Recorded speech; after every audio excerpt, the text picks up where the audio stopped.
نحمده ونصلي على رسوله الكريم وعلى آله وأصحابه أجمعین اما بعد۔ محترم دوستو، آج ایک اہم موضوع پر، اہم عنوان پر گفتگو ہوگی۔ آپ توجہ سے آج کا بیان سنیں اور پورا سنیں۔ ترمذی شریف کی روایت ہے، رسول اللہ صلی اللہ علیہ وسلم نے فرمایا، ان حسن الظن من حسن عبادت اللہ، کہ اللہ جل شانہ سے اچھا گمان رکھنا یہ بھی اللہ کی عبادتوں میں سے ایک اہم اور اچھی عبادت ہے۔ اللہ سے اچھا گمان رکھنا بھی عبادت ہے۔ اور ایک حدیث قدسی ہے، اللہ جل شانہ خود فرماتے ہیں، انا عند ظن عبدی بی، کہ میرا بندہ مجھ سے جو گمان رکھتا ہے میں اسی کے مطابق اس کے ساتھ معاملہ کرتا ہوں۔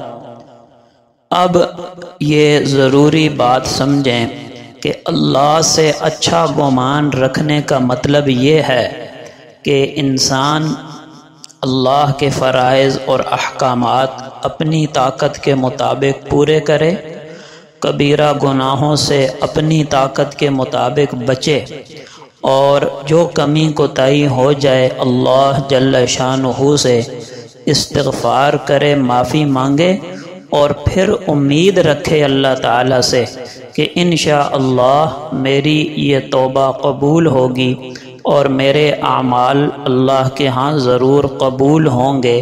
یہ ہے اللہ سے اچھا گمان اور اچھی امید رکھنے کا مطلب۔ اس کا یہ مطلب ہرگز نہیں ہے کہ آدمی کبیرہ گناہ بھی کرتا رہے، نمازیں بھی چھوڑ رہا ہے، فرض روزوں کی پرواہ نہیں، دیگر حرام کاموں میں، بے حیائی میں مبتلا ہے، اور کہتا ہے کہ مجھے اللہ سے بڑا اچھا گمان ہے، امید ہے کہ اللہ تعالیٰ خود ہی میرے گناہ معاف کر دے گا، وہ بڑا غفور الرحیم ہے۔ یاد رکھیں، یہ اللہ سے اچھی امید نہیں بلکہ یہ حماقت اور بے وقوفی ہے اور شیطانی دھوکہ ہے اور اپنے آپ کو دھوکہ دینے کے مترادف ہے۔ پہلے تو ایک صحیح حدیث سنیے مشکوٰۃ شریف کی۔ آقا علیہ السلام نے فرمایا، الکیس من دان نفسہ وعمل لما بعد الموت، عقل مند آدمی وہ ہے جو اپنے نفس کا محاسبہ کرتا رہے، اس کو زبردستی شریعت پر چلاتا رہے، اور موت کے بعد آنے والی زندگی کے لیے اعمال کرتا رہے، سرمایہ جمع کرتا رہے، یہ عقل مند ہے۔ اب سنیے امام الانبیاء بے وقوف کسے کہہ رہے ہیں؟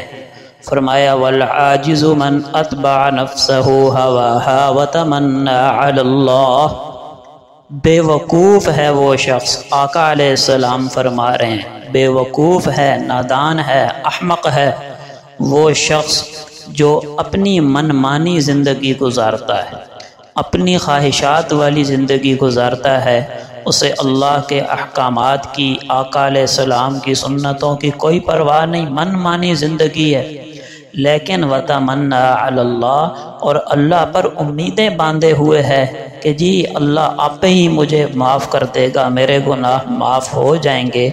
میرے دوستو، میں نہیں، اس کو امام الانبیاء صلی اللہ علیہ وسلم بے وقوف کہہ رہے ہیں۔ اب اس حدیث کو آپ ذرا ایک مثال سے سمجھیں۔ دیکھیں، ایک آدمی ہے، وہ زمین کے اندر، وہ زمیندار ہے، زمین میں ہل بھی چلاتا ہے اور بیج بھی ڈالتا ہے، پانی بھی دیتا ہے، اور سپرے وغیرہ بھی کرتا ہے، کیڑوں سے بچانے کے لیے کھاد دیتا ہے، یہ سارے کام کرتا ہے۔ پھر جب فصل پکنے کے قریب ہے تو اس کو امید ہوتی ہے کہ میری فصل اچھی ہوگی اور مجھے غلہ ملے گا، دانے ملیں گے، اس کو کہتے ہیں امید۔ اس کے بالمقابل ایک دوسرا زمیندار ہے، وہ کیا کرتا ہے، جب بیج ڈالنے کا وقت تھا تو بیج نہیں ڈالتا، پانی وغیرہ کھاد وغیرہ کا انتظام نہیں کرتا، ہاتھ پہ ہاتھ دھرے بیٹھا ہے، کچھ بھی نہیں کرتا۔ اب جب فصل کی کٹائی کا وقت آیا تو کہتا ہے جی اللہ رزاق ہے، آپ پہ ہی میری کھیت کی فصل ہو جائے گی، دانے اگائیں گے۔ تو آپ میں سے ہر آدمی، ہر مرد عورت اس آدمی کو بے وقوف کہے گا یا نہیں کہے گا؟ آپ کہیں گے میاں اللہ رزاق ہے، لیکن اس نے کچھ طریقہ بھی بتایا ہے رزق کے حصول کا۔ اسی طرح اللہ غفور الرحیم ہے، لیکن اللہ سے مغفرت اور رحمت لینے کے بھی اللہ نے کچھ طریقے اور اصول بتائے ہیں، ان کے مطابق چلو گے تو اللہ غفور الرحیم ہے، ورنہ اللہ شدید العقاب بھی ہے، سخت سزا دینے والا، ذو انتقام بھی ہے، بدلہ لینے والا، اور اللہ جل شانہ جلال بھی ہیں، قہار بھی ہیں، وہ بھی تو اللہ تعالیٰ کی صفات ہیں۔ لہٰذا اس حدیث کا مطلب یہ ہے کہ بندہ نیک اعمال کرے، گناہوں سے بچے، توبہ استغفار کرے، پھر اللہ تعالیٰ سے اچھی امید رکھے کہ انشاءاللہ میری آخرت اچھی ہوگی اور اللہ مجھے معاف فرما دیں گے۔ اب آخر میں ترمذی شریف کی ایک روایت سن لیجئے۔